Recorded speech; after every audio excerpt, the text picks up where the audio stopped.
नमस्ते दोस्तों, मैं एसके गजानन। दोस्तों, आज की हमारी जो कहानी है वो कहानी है रूपा की।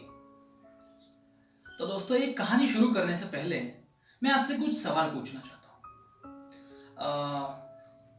किसी स्त्री को एक रिश्ते से आजाद होने में कितना वक्त लगता है? कितने फैक्टर काम करते हैं एक स्त्री की आजादी में? कितने लोग मिलकर तय करते हैं उसकी आजादी? क्या क्या मौत ही स्त्री की आजादी का एकमात्र रास्ता है? दोस्तों, इन्हीं सारे सवालों से जूझती है हमारी आज की कहानी, जिसका नाम है सोनम चली। दोस्तों, ये जो हमारी कहानी है ये शुरू होती है रूपा और उसका पति शंकर के साथ। शंकर, जो कि एक मछुआरा है, वो मछलियाँ पकड़ता है, बेचता है और उसमें से उसको जितने भी पैसे मिलते हैं उसी में उसका गुजारा चल रहा होता है। रूपा और उसका पति शंकर दोनों अपने वैवाहिक जीवन में बड़े खुश है दोस्तों। हर रोज की तरह उस दिन भी शंकर मछलियाँ पकड़ने के लिए नदी पर चला गया था, लेकिन उस रात वो वापस नहीं लौटा। देर रात तक रूपा उसकी राह देखती रही, लेकिन शंकर नहीं आया। फिर वो गांव वालों को बताने के लिए चली गई। गांव वाले नदी पर जाकर शंकर को ढूंढने लगे, लेकिन अफसोस कि वो भी खाली हाथ लौटे। तलाश ऐसी ही जारी रही, लेकिन सब लोग नाकामयाब रहे। शंकर को नहीं ढूंढ पाए, शंकर का कोई पता नहीं चला।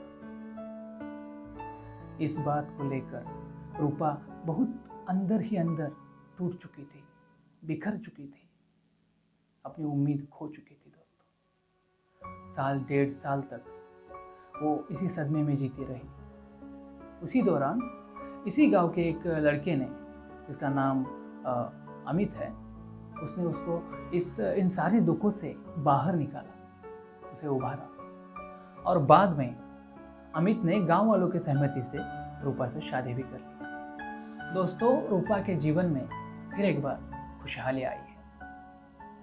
इन दोनों का जीवन पटरी पर आ ही रहा था कि तब पता चला कि शंकर वापस आ रहा है। दोस्तों, दरअसल हुआ ये था कि जो शंकर की जो नाव है वो गंगा नदी से बहकर पद्मा नदी में जाकर अटक गई। उसके साथ और भी कई सारे मछुआरे थे। न जाने क्यों वहां की पुलिस ने इन सबको उठाकर जेल में बंद कर दिया। वहां पर साल डेढ़ साल तक सजा काटने के बाद शंकर वापस अपने गांव, अपने घर आ रहा था दोस्तों। इस खबर को सुनकर रूपा फिर एक बार गहरे सदमे में चली जाती है। गांव वालों के चेहरों पर फिर से कई सारे सवाल उठते हैं, जिसका जवाब सिर्फ रूपा के पास होता है दोस्तों। रूपा अमित के गले लगकर रोने लगती है। अमित भी उसे समझाने के लिए, उसको शांत करने के लिए उसको समझाता है कि रूपा, रोने से कोई फायदा नहीं है, शांत हो जाओ, सब कुछ ठीक हो जाएगा, मैं हूं ना। रूपा को लगता है इन बाहों में कितना भरोसा है, कितना सुकून है इन बाहों में, कितनी उम्मीद भरी हुई है। इनमें हवस का ताप नहीं है, ये कुछ मांगती नहीं है, सिर्फ देती है। लेकिन दोस्तों, अमित उस पर कोई दावा पेश नहीं करता, लेकिन फिर भी रूपा अमित के महत्व को जानती है। वो जानती है कि जब वो बेसहारा थी तब अमित ने ही उसे सहारा दिया था, घर परिवार और बच्चों के सपने भी देखे थे। ऐसे में क्या वो उसे छोड़ सकती है? कभी नहीं।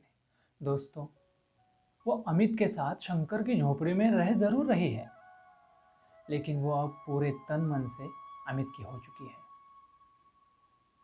वो ये जानती है कि इसमें शंकर का कोई दोष नहीं है, लेकिन दोस्तों वो ये भी जानती है कि अमित भी निर्दोष है। गांव में तरह तरह की आवाजें उठ रही है कि रूपा पर पहला हक शंकर का होगा, वो उसका पहला पति है, और आखिरकार अभी तक तलाक भी तो नहीं हुआ, तो कानून भी उसी के साथ होगा। लेकिन दोस्तों, इन सारी आवाजों को दरकिनार कर रूपा अमित के साथ उसी तरह चली जाती है जिस तरह कभी कभी गंगा अपना पाठ बदल देती है। तो दोस्तों, ये कहानी आपको कैसी लगी ये मुझे कमेंट बॉक्स में ज़रूर बताइएगा। और ये कहानी आपको अगर अच्छी लगी हो तो वीडियो को लाइक ज़रूर कर देना और अपने दोस्तों को शेयर भी ज़रूर कर देना दोस्तों।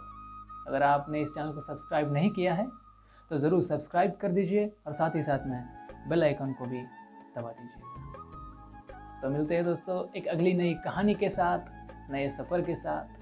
तब तक के लिए धन्यवाद।